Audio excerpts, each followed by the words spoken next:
I want to share with you a story about a time that I felt broken. And I didn't really know that I felt broken, but I had this emotional breakthrough of figuring out why I felt so disconnected with myself. And it started 7 years ago. Most of you know I have a beautiful daughter that I adore. She is one of the many joys in my life. When I had her, I had a C-section. And if you are a woman with children who's had a C-section, you know that there's physical damage, emotional damage that happens when you have a C-section if you're not prepared to have one.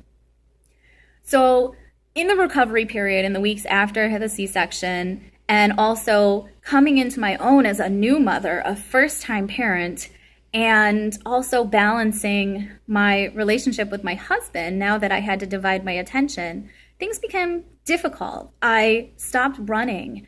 I stopped practicing Pilates and yoga and things that I enjoyed doing, simply going for walks with friends because I was consumed with motherhood and wifehood. And I'm not saying that that's a bad thing, but there was something inside of me that was broken or almost died, I could say. And it took me about a year and a half to figure out, hey, Carrie, there's something that's not right here. The other thing that made me recognize that was a very painful moment for me. And that was the sudden passing of my father in 2010. He had a massive heart attack. And that moment also broke me. It broke me because I lost someone who was a mentor and a role model to me. But it also awoke me. I said to myself, Carrie, what the heck are you doing with your life? You need to live and enjoy the things that you desire to do. So in 2011, from January through November, I ran a 5K or longer running event every single month because I said, Carrie, you have to be healthy for your husband, for your daughter, for the rest of your family. And not only that, what the heck are you going to do with your life?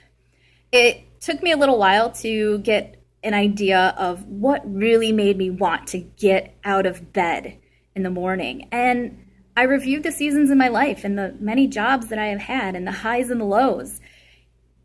It was working with people in customer service, but not only being of value to people and providing a quality service, it was helping them with their wellness and their confidence in their mind and their body.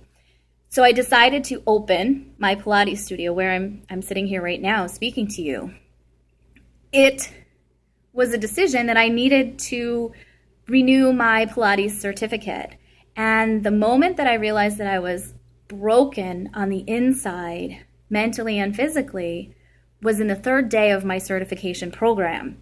We do exercises all throughout the day. You have to practice and teach in these weekends.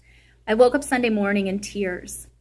I could feel the connection with my lower abdomen especially, but the rest of my body. There was something about becoming a first-time parent and balancing life, having a loss of my father, who was I adored and was a role model and life mentor for me, and to find a new connectivity with myself was a complete breakthrough. And I realized that I wasn't broken, I had just lost my way. So I hope that my story inspires you in some way to take a look at your life and assess the seasons of where you've been and where you'd like to go and what goals and dreams and aspirations and skills, accomplishments, things that you might have let go of because the seasons in your life had changed. Take a look at it because you're worth it. The people around you are worth it. You are worth having a happy and fulfilled life.